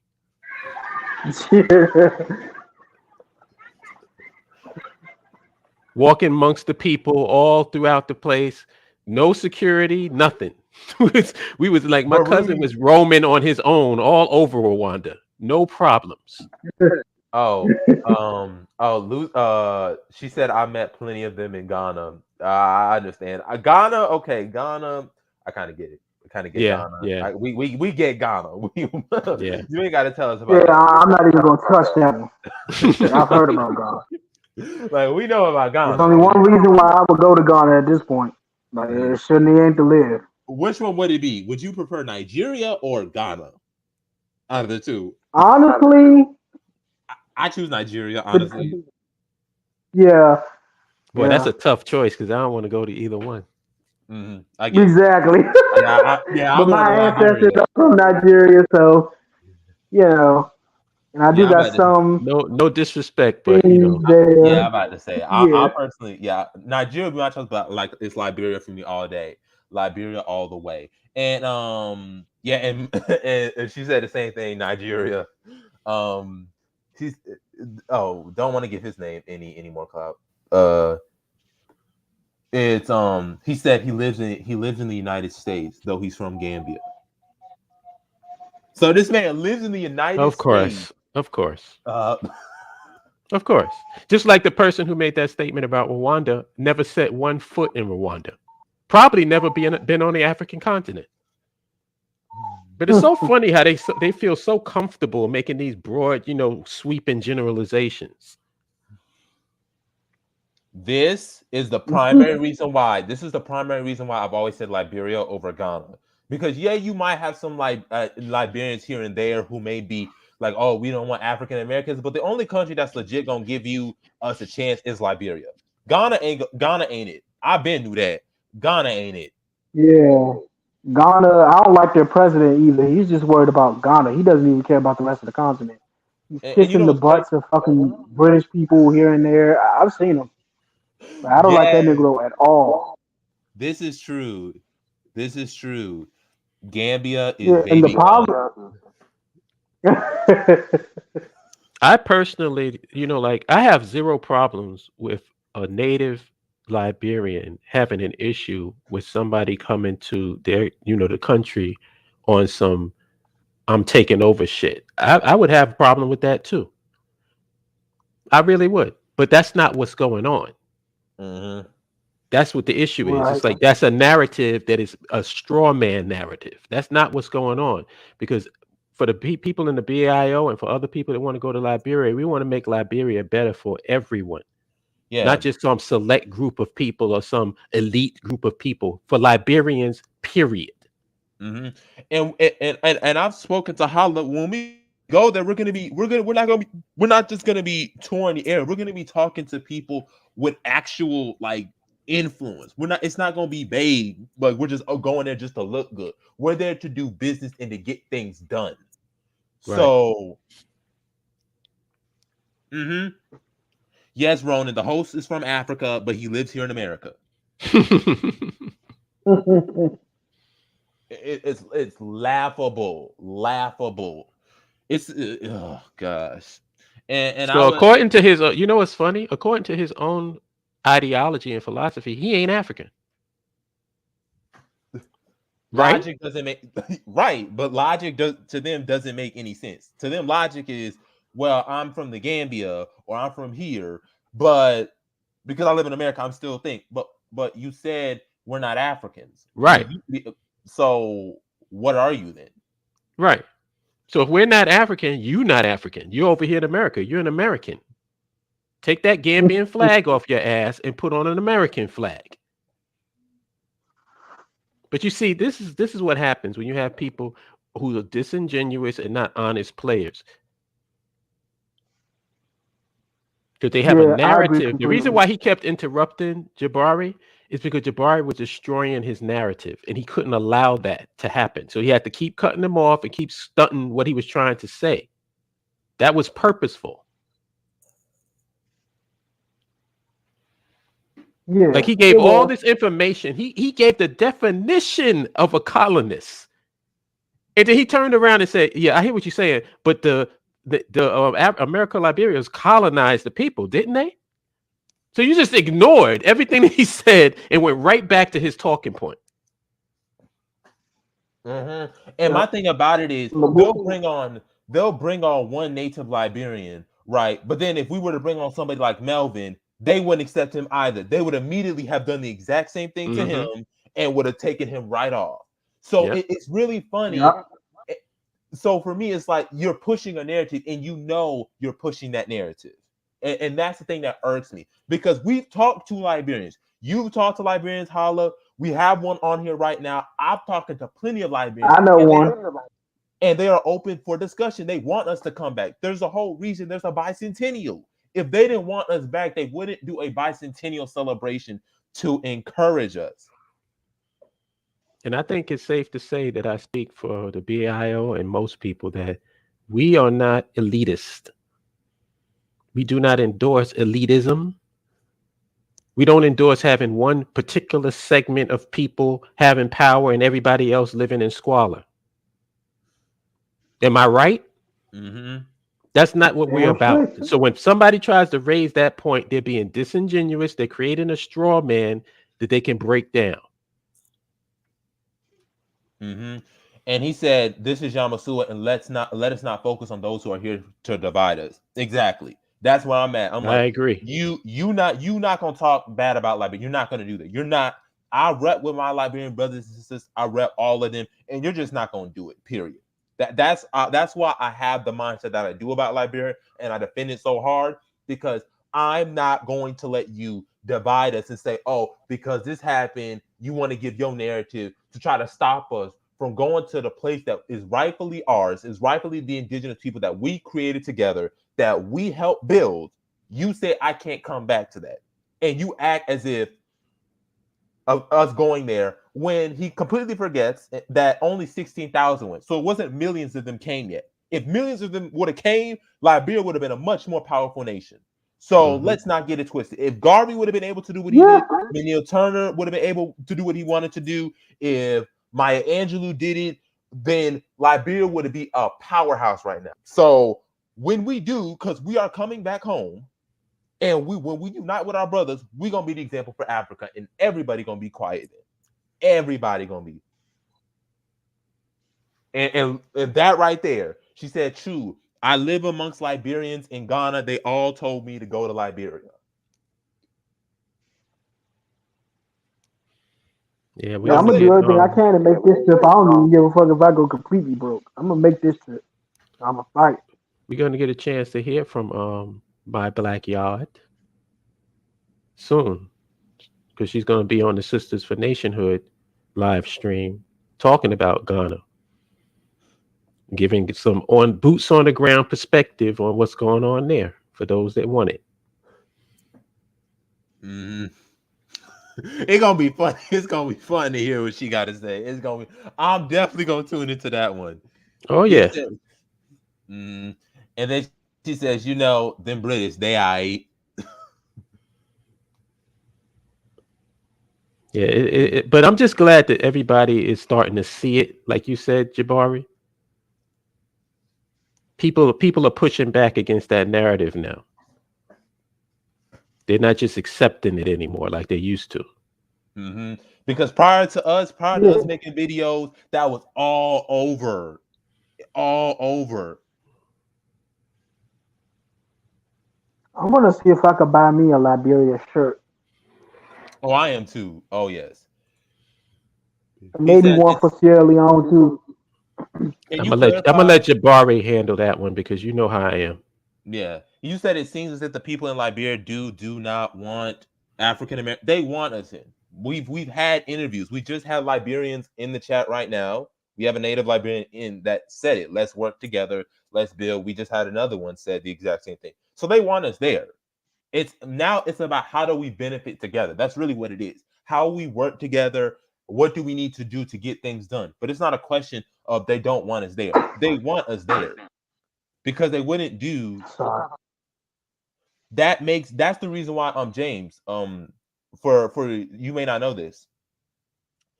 No, don't go at him like that. Don't go at him like that. If I understand, that's how I'll handle it. There's a reason why they're doing the bicentennial. There's a reason why there's something called Live Year of the Diaspora, right? And I'm gonna show this because this is very important, right? Because like I said earlier in the video, I find it a coincidence that those videos that were talking about African Americans going to Liberia or African Americans had this Western mindset was literally a couple days after James this was posted. I'm about to show it to you. This is what happened before James. They went on those videos came out. This video was the one right here. It says African Americans moving to Liberia. 10 reasons why Liberia is one of their top destinations. I know, like, I noticed that video came out just as he was doing this video. So it's happening. People, it's happening. And so for me, that's why when I saw that whole Western mindset video, I'm like, that's a coincidence. Now he may be based off of ignorant. Now the one who we played, he's disingenuous. But the video about the one that's going viral, I think it's out of ignorance. But this is why. Because African Americans are starting to realize we do have a home country. We do have a home country. You got two home countries. And I want y'all to see this video too, so that people can fully do this, right? I'm gonna play this, and you're gonna understand why. Let's do this. This is from Al Jazeera. So that one was from Live to the World. He's a native Liberian. I know Al Jazeera has can be speculative sometimes, but this is very important. Because there are two things that they say that I want to get to. So I don't like the phrase, but is Liberia tearing down its history? We're not gonna say that. On Liberia's Providence Island, an African American is in search of her past. We're pictured from Michigan is stepping in the ruins of the first home built by freed American slaves, brought to Africa some 200 years ago. It's on Providence Island that they founded the Republic of Liberia. Providence Island feels like liberty. Providence Island feels like healing.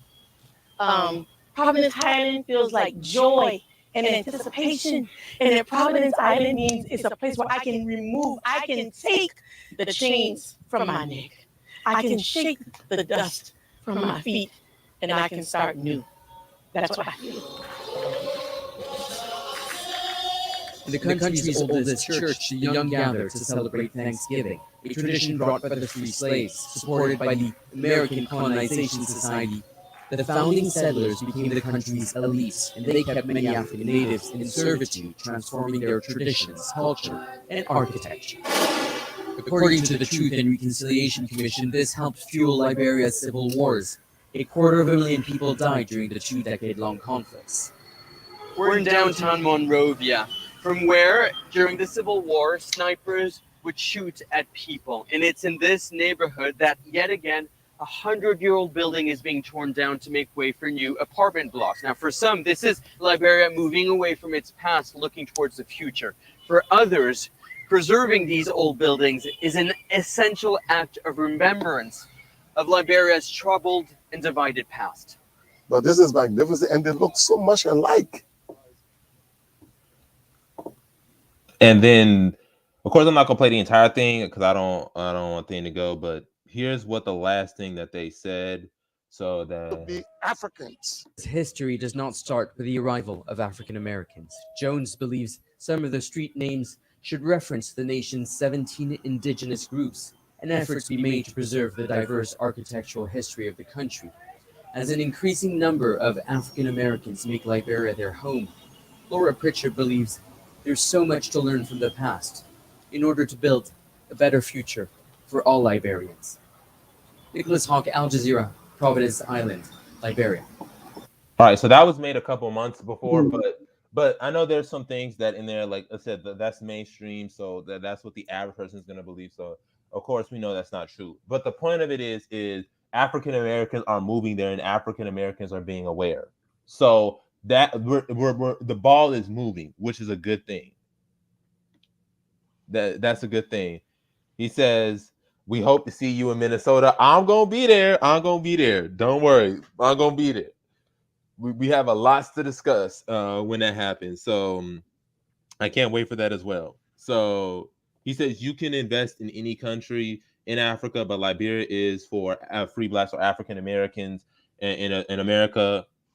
Correct. And I know we're approaching, we're approaching about 2 hours, so I know I don't want to keep y'all here for long, but I'll let everyone else have the last word. Melvin, you can have your word, and then Hala can do it, Deontay, and then we can close out.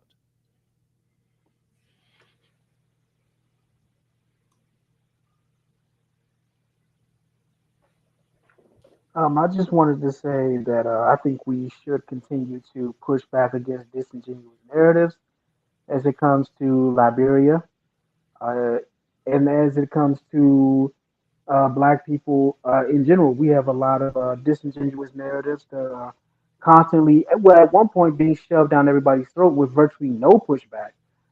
It's good to see that there are people out there pushing back, and we hope that that keeps up. Uh, I know I will try to make the trip in Liberia, so I hope to meet everybody else there as well. And with that, I'm gonna slide the mic to Holla. That's it. Yeah. All I got to say is that if you was to walk into an ice cream store and they ask you what flavor do you want, wouldn't it seem kind of stupid if you went, "Well, I don't want no damn chocolate"? Would that make any sense? And what I'm getting tired of is people throwing out negative crap instead of what they ask you, what do you want? Give them what you want. What is it that we're trying to accomplish, and what is it that we want to do? And stop it with these narratives that create division and are negative. That's what I'm tired of. And those are usually coming from disingenuous people who are just trying to throw a fucking turd into the punch bowl. And that's all I got to say about that. I don't care about what you don't want. Tell me what you want. What should we be doing? What's the solution? If you can't provide the solution, then shut the fuck up.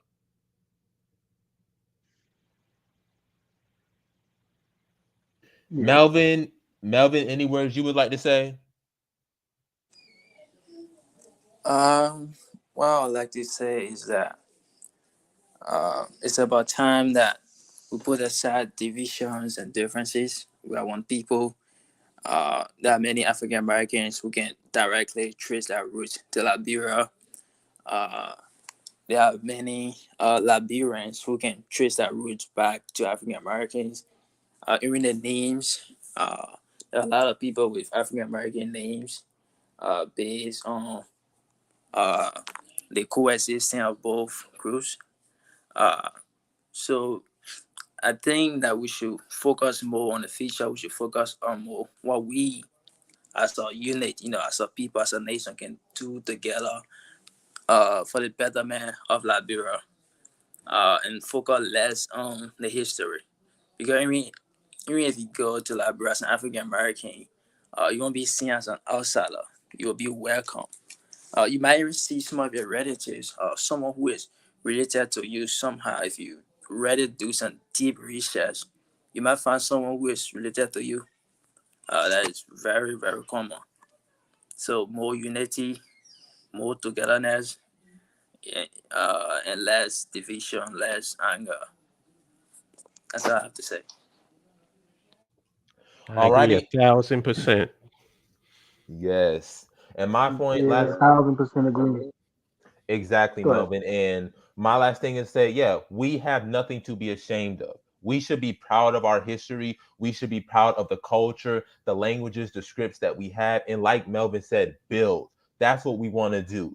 I want to build Liberia. That is our home country. Okay. I always said, even before I even got on this path, when people were bringing that old narrative, I said, okay, so what do we do to better it? Not this Liberia did this, so therefore it's a lost cause, it's gone. It is how do we better build it? And that's what our mindset should be. We know the history. We know that Liberia did a lot of great things. We have a lot to be proud of. And if you are an indigenous Liberian or an African American, don't let nobody shame you about being proud of Liberia, about doing stuff for Liberia and connecting. We are one people. We are a family. They are our brothers and sisters. And an attack on one brother is an attack on all brothers. And we need to stand united. We need to stand together and let's build. Because Liberia is going to be what we want it to be, not what everybody else on the outside wants to think. Right. And of Yep. course, make sure to like, share, and subscribe. Please make sure to comment down below. Tell us what you think. As usual, share. And of course, we got the lounge. If you are a BL member, we do have the lounge today, starting at around 8:30. And we do have the book club. If I'm for sure, we have the book club at 7 p.m. So make sure you tune into those events. And with that, y'all, peace. Have a great day. And I'm gonna use a quote from the Liberian national anthem: "In union strong, success is sure, and we cannot fail." Peace, y'all. Peace, everybody.